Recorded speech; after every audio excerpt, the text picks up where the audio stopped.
trip, we had the freedom to become travelers instead of tourists. We had the ability to wander picturesque cities and marvel at the antique architecture. Our tour of the Baltic states included 3 capital cities, Vilnius, Riga, and Tallinn. The night we arrived in each, Jerry would lead us around, pointing out the places that interest him, mostly coffee shops and restaurants.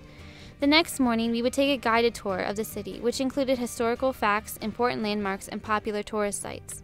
Like a creamy cappuccino and a freshly baked chocolate pastry, at Kovacum, the lovely underground coffee shop in Tallinn, both tours complemented each other in a way that enhanced the experience like one tour alone could not. Most of our time was spent in the coastal city of Klaipėda, which many of us soon called home.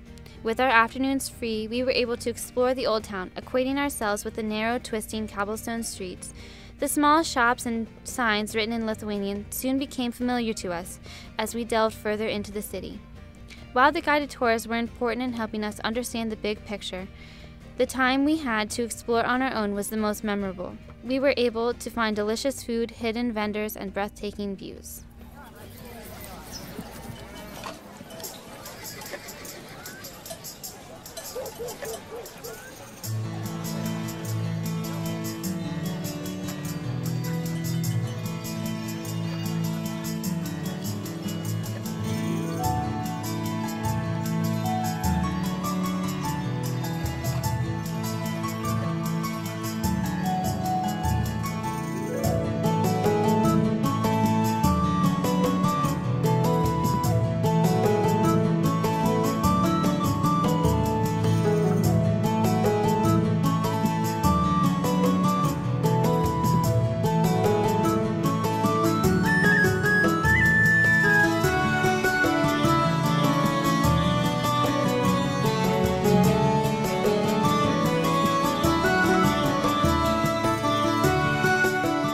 Turgis, the marketplace.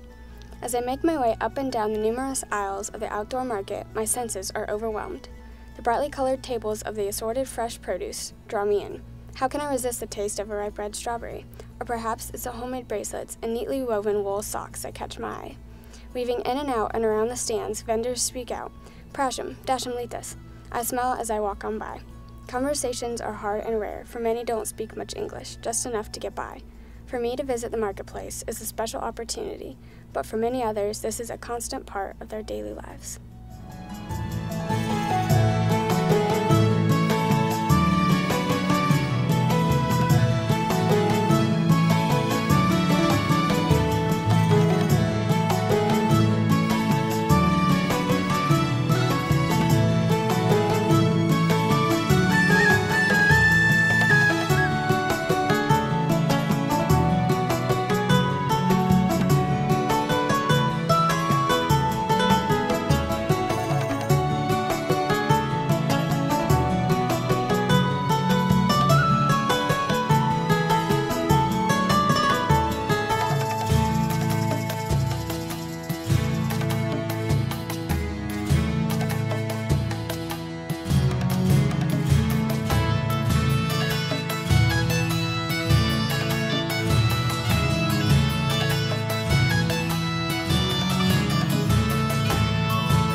Besides exploring and growing with other EMU students, we were also able to live and learn among Lithuanian and other Eastern European students.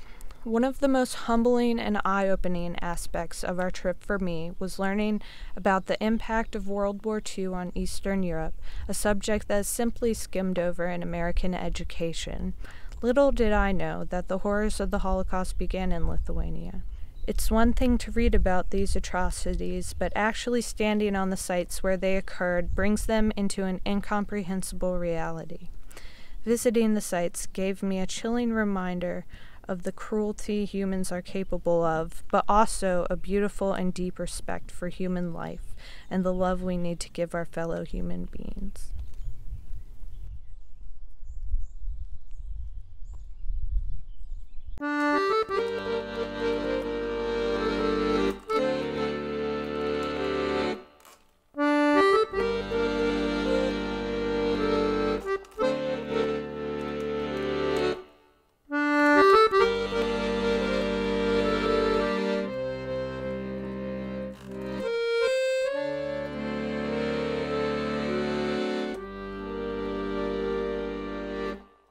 Through discussions and the places we visited, we got to know a different side of Mary, the mother of Jesus. I found this new side interesting to explore, as our focus in Protestant churches is to leave Mary out of the story for most of Jesus' life, to further focus on Jesus. There is so much to learn about for Mary and different ways you can view her to understand another side of her story. One of her many lessons is faith and trust in God, which starts when she became pregnant but continues until after Jesus rose from the grave. Her faith and trust in God helped her as she stood beside and followed Jesus through the resurrection. She was the only one other than God to stand by Jesus from day one until the end. Also, we as Protestants typically only think of Mary around Christmas, as she does play a major role here. But think about what it would be like to see your son hanging on a cross.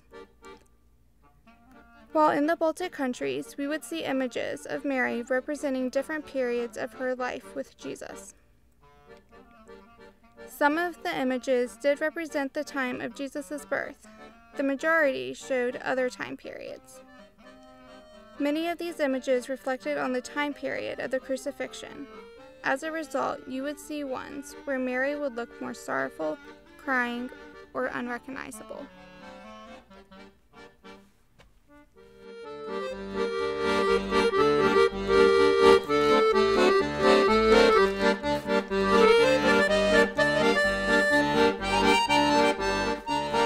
"200,000 crosses piled on top of each other. Small pathways invite visitors to bring more crosses to this sacred space. This is a site known as the Hill of Crosses. During the Soviet occupation of Lithuania, religion was forbidden. The Lithuanian people showed their resistance by bringing crosses to this site. They snuck in at night to bring these crosses. The KGB bulldozed the site 3 times and placed guards around it. Since Lithuania's regaining of independence in 1991, the Hill of Crosses has stayed a sacred place for many. They lay the crosses for different reasons. Some for a loved one, some for Lithuania, some for the remembrance of the victims of the Holocaust, and some as a symbol of strength for the country that still recovers to regain and establish its culture once again.